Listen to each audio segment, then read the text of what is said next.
some point you have to actually record. um, so I don't know where to start. It's the day before Thanksgiving.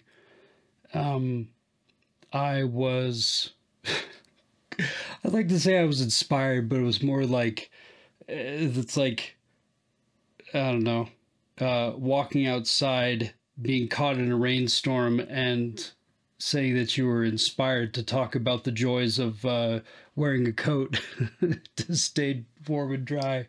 Um, there is apparently a national shortage on the drug Adderall right now. And I I have learned a lot about the concept of taking drugs, and in my own teeny tiny way, uh, have grappled with the concept of what it means to be an addict. I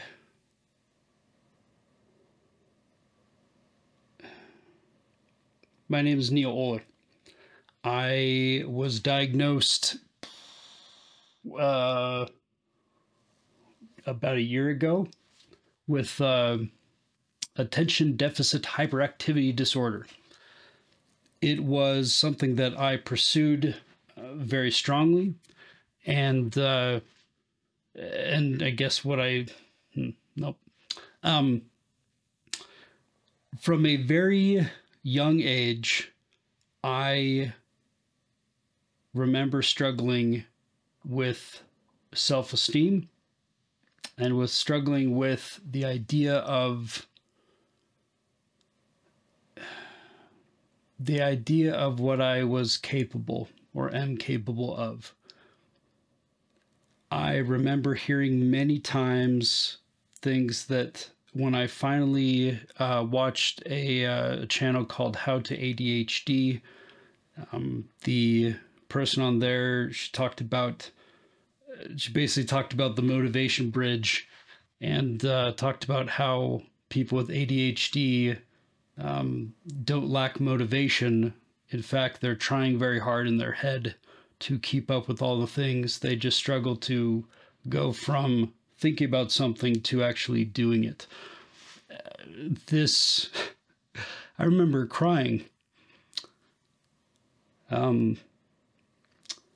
because I realized that this stranger that still have never met, this stranger was describing to me my innermost frustrations that I had felt for a good long time. I realized a long time ago that I don't learn the same as other people, but it took me probably until I was in college, 25, 26. I had 2 kids, one on the way. I realized that I did better in college classes if I sat up front and if I had a personal relationship with the teacher. For whatever reason, and spoiler alert, the reason was, I think, one of the things that this video mainly covers, which is neurological differences between me and maybe some of the other people I observed around me, being ADHD. I was okay disappointing a stranger, but if I took the time to get to know the teacher and even just josh around about dumb stuff, and even if the teacher thought I was a dingus, if I knew the teacher, I felt more inclined to want to do better. It wasn't a sure shot. I got the occasional, yucky class score. There was a class on digital signal processing, which up until taking the class, I was convinced that's one of the things I wanted to do with my electrical engineering degree, so that I could build a better guitar amplifier and all that stuff. And then I took that class and I said, nope, I hate this. sometimes I think about if I could go back with medication. Um, but that brings me to talking about this idea of medication. I have been taking Adderall XR, right, extended release. I take 20 milligrams, and that is extended release, so that's 20 milligrams over the course of the day. This is a relatively smaller dose from what I can tell. I've known people that had way more prescribed to them, and that seems like that was crazy. And I've known, I think, a few people that had maybe 5 or 10 milligrams less. I haven't played around with the dosage a ton. It seemed like, from what I could tell, that it was enough to do what I needed to do. And yeah, I remember taking it and feeling like, I mean, I noticed a number of things that kind of tapered off after a while, as far as like I noticed my heart racing a little bit more. It is a stimulant. Adderall is the cute is the cute brand name for the generic, which is amphetamine salts. Right. So I made many a joke about, meth and all that stuff. So they're cousins, and I'm not a druggist or a pharmacist or whatever, but their difference is how many there are. I don't know. But I still remember taking it and having this feeling of, like, instead of me getting pulled along in the stream of my thoughts, I got to choose where I pointed my mind. I remember distinctly a couple times. It was around the time I just switched jobs to a new job. A long time, like, one of my absolute best friends was my still is my boss, kind of guy. And I just remember thinking, man, I don't want to mess this up. He came to me and said, hey, like, just because you're my friend, like, I will definitely make sure you get fired if if you're gonna, like, freeload and be a bum, which I appreciate. I basically was almost like at the same time walking to his desk to say, hey, just so you know, hold me accountable. I don't want to be a bum. Turns out I don't know many people that truly want to just aspire to aspiring to nothing. I think they exist, but even then, that may be a strange misunderstanding of expectations. Anyhow, I remember sitting there in a couple of these meetings as I'm trying to just, download all of this company knowledge, all this programming system knowledge, and, do all the stuff that always happens at the beginning of a job. I remember sitting there and just having this, like, I mean, it happened a few times, but just like this fleeting thought of, this is about where my brain would have checked out. This is where my brain would have said, nope, this is dumb. This is boring. This is tedious. This is hard to do. And I'd rather think about Dungeons and Dragons, right? Wherever those are, the books. I'd rather think about playing guitar. I'd rather think about, I don't know, random things, right? Sometimes it'd be like, I wonder what kind of breakfast cereal, serial killer XYZ ate, and could you make some sort of scientific argument for why that might be a contributing factor into, the, like, terrible, heinous acts, like, what? Who cares? Why is that a thing? And I'm sitting there in the meeting. These are things that countless times I had gotten razzed about in some way or another in my life. And so taking amphetamine salts, right? It was amazing to feel like it was like, I mentioned all this because my journey with ADHD, and This is why I say this video, the whole inspired by getting caught in the rain, silly analogy. There is a national shortage. I called in the usual prescription thing, which is an involved thing, right? I have to go see a doctor every 6 months. I have to every month I have to call the pharmacy and tell them, well, it's a new prescription, but it's not a new prescription because the old prescription says do not refill. So, and they have to go, oh yeah, let's look it up by your name. And, and there's a specific, like, you can't just go down and get it like filled 3 times, right? It's a controlled substance. Maybe I'll talk about that in a second. I got interesting thoughts around that, but I've been able to get it for 3 or 4 days. And it was yesterday at work that I was just sitting there, and I mean, I felt like crying. I was frustrated. And I'm sitting there, and it was this strange experience to have almost this like, wait a second. I have been trying to practice over the past year, not just like, yay, I take a pill and now I'm magically better.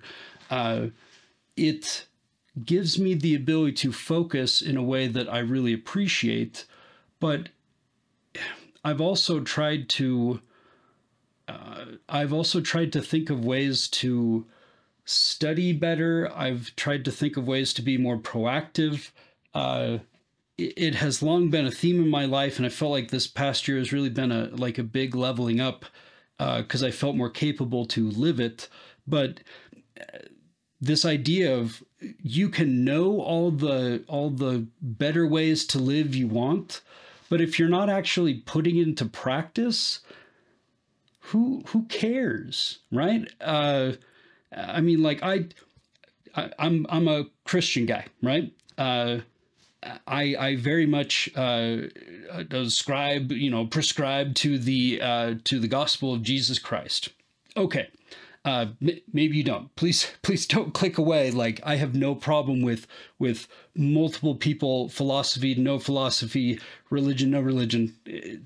I love hearing people's perspectives. The human experience is a beautiful and tragic and multifaceted thing all at the same dang time. And it is wonderful to have you here, however you got here.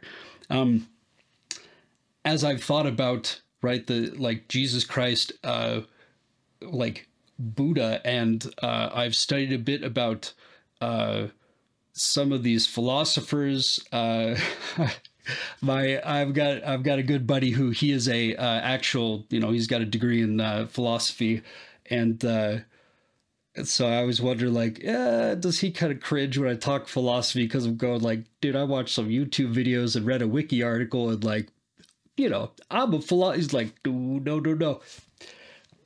The whole point being, there are a bajillion different principle sets, right? Tenets, religions, sets of principles, cultural elements, whatever.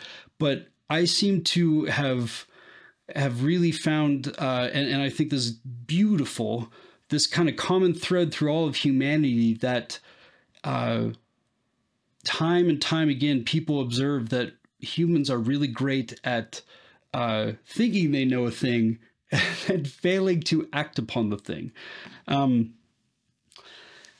It's fascinating, right? So as I was sitting there and thinking, man, I am really struggling.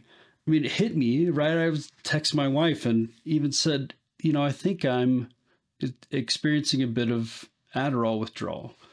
And she was like, yeah, that sounds about it, right? Because I'm sitting there and I'm thinking, this guy at work who hasn't said hi to me, I'm his boss, right? He must hate me. Did I get up and go say hi to him?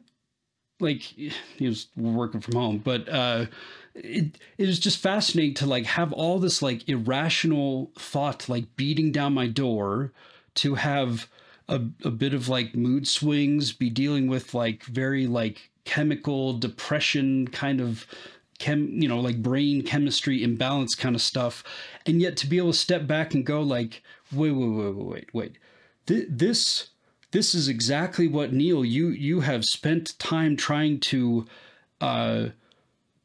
understand more yourself, how to avoid, and how to dissuade others from doing it. Like, for example, in that example of that person hates me, how do you know unless that person has declared his or her like abject and open animus towards you?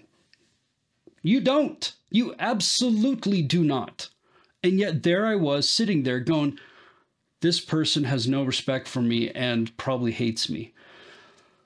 Oh my goodness, that was weird. I was describing all this to my boss, and he was just going, "Wow,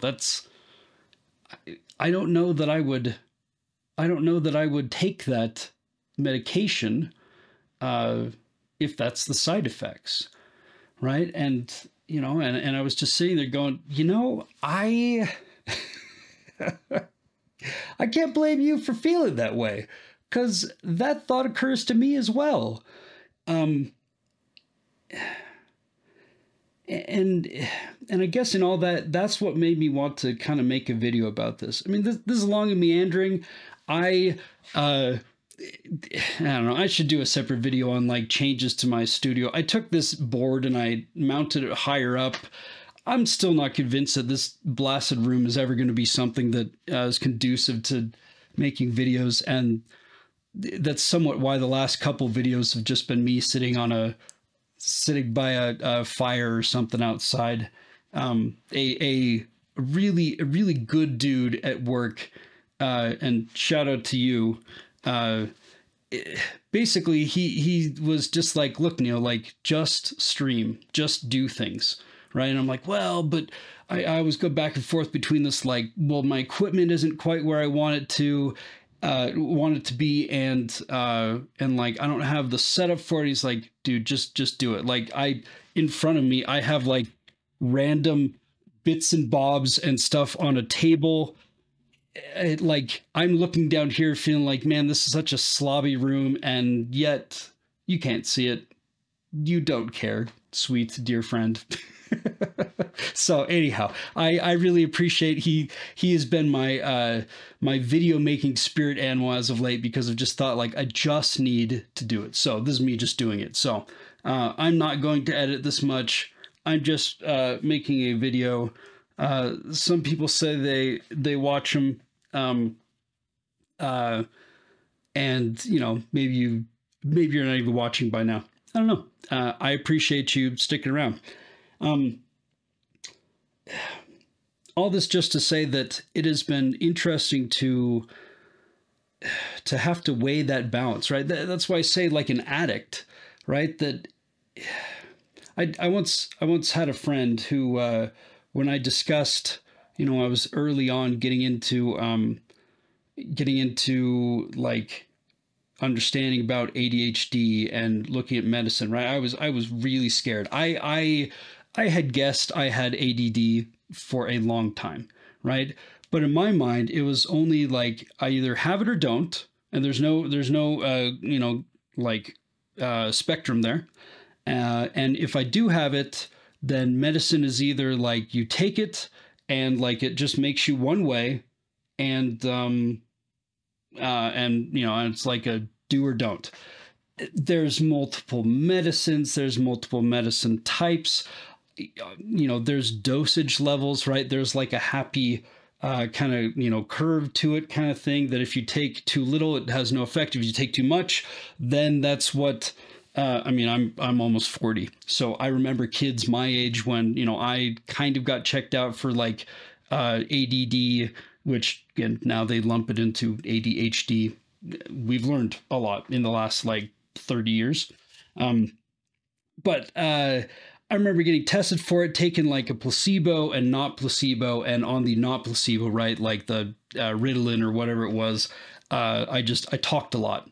And my mom was like, well, you talk a lot. And I am super uh, super self-conscious about talking too much. Irony of all ironies, because I'm trying to make it as a guy who talks a lot on YouTube. the Yeah, that's not lost on me. Um, Basically, I just remember thinking like, oh well, if that's the case, like I don't want to take this medicine. Um, Fast forward to about a year or so, I'm talking to a friend of mine, and I mentioned the medicine. He's like, yeah, I got diagnosed with that a long time ago, and I took stimulant medicine, um, and then he pointed out, remind me, he said, yeah, you remember how at one point, like I was on cocaine fairly regularly. And at another point in my life, I did a healthy dose of pot, marijuana.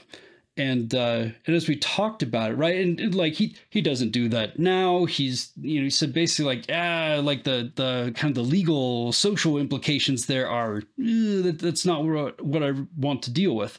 Um, but he talked about it, he said, but like I was really functional on each of those things, right? I maintained like a job and had like really good like emotional connections and stuff while I was taking marijuana, and I was really productive while I was on cocaine, right? Now, lest you think I am at all advocating for the self-medicating with anything, please don't. You got to be so careful with that stuff. Not like, and this is where my a little bit more libertarian side comes out, and I go, people are going to do yucky stuff, whether or not I make it legal or not. So, but the real point is, please don't just go like try this stuff out just for fun, right? Like find a doctor, work with a doctor. If you can't, like, just be so careful with that stuff. Like if at all possible, like competent medical care instead of I talked to a friend once and he said cocaine's cool. That's not the message I'm coming at you with. Please don't think that's what I'm talking about. That stuff, if you lack even a little bit of like accountability buddy kind of thing in a trained medical professional, that stuff can wreck your life. So be careful. But it was eye-opening to talk to my friend and to basically realize that, like, well, yeah, he's struggling with the brain chemistry, and he got into cocaine, which is a stimulant, and marijuana, which is a a depressor, right? Like, a depressive drug or whatever. So meaning like, I mean, obviously too much of that and you can get depressed, but it can also be calming, right? And he basically described like either his mind, like, ADHD is a genetic condition. Like, I mean, I am not a doctor, so I can't tell you as much as I would like to. That might be a fascinating thing for me to do, like a greatest hits collection of all the, because I did, especially early on in the days. I mean, there are like doctors that I went on, like tried to study their like, their like medical conference dissertations and stuff like that, because it was very fascinating, again, to have total strangers describing like the strengths and weaknesses that I had noticed about myself for a lifetime. That was uncanny. But yeah, to just have this friend of mine just basically tell me like, hey, when I use stimulants, because ADHD, the brain does not, does not like pick up. Basically, someone described it as like, usually like your like, was it your dopamine, right, receptors, and like your little, I don't know, maybe this is your beep boop of dopamine, right? They're supposed to like fit nicely, but for whatever reason, because of your genetic condition, your dopamine receptors kind of bounce off the the bigger lip of the rim or something, right? You're trying to shoot the 3-pointers and like, I don't know, it's smaller. I don't know, that was a terrible analogy. I'm gonna leave that in. That's a gift to you, dear viewer. Your dopamine receptors don't take the dopamine up as effectively, right? So stimulants basically say, sweet, let's have more dopamine in the system. And, like depressants, right, are basically like, well, let's just calm it down so that your brain in general is like everything's slowing down and you have more of a chance to like act on stuff. Now, again, there's trouble aplenty in just like, again, I mean, just so we're extra clear, because I would really be heartbroken to think that someone went and tried like illegal street drugs just because, like I said, like I knew a guy, right? There's all sorts of yucky stuff involved there, and I have not tried those. I do not want to try those and all that. But the reason why I bring that up, one of the main reasons why I want to make this video, is because I think it is worth saying that mental health is a complex thing. The chemicals that just like, we get for free in our bodies. I don't know what dopamine is comprised of.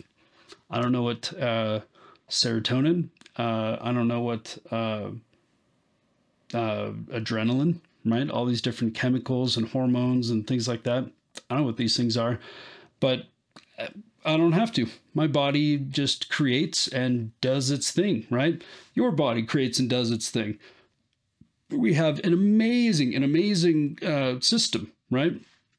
That, yes, we pilot in a conscious way, but there's a lot of subsystems that we don't have to think about. They just happen. But because there are so many subsystems that they just happen, it can be easy to look at other people, right? And kind of do the thing that I got for years and years of, you're a smart guy, but you seem lazy or unmotivated. You seem like you don't pay attention, but you're too smart to, be pulling that crap. So what are you doing? I heard that sort of stuff from loved ones and from teachers and from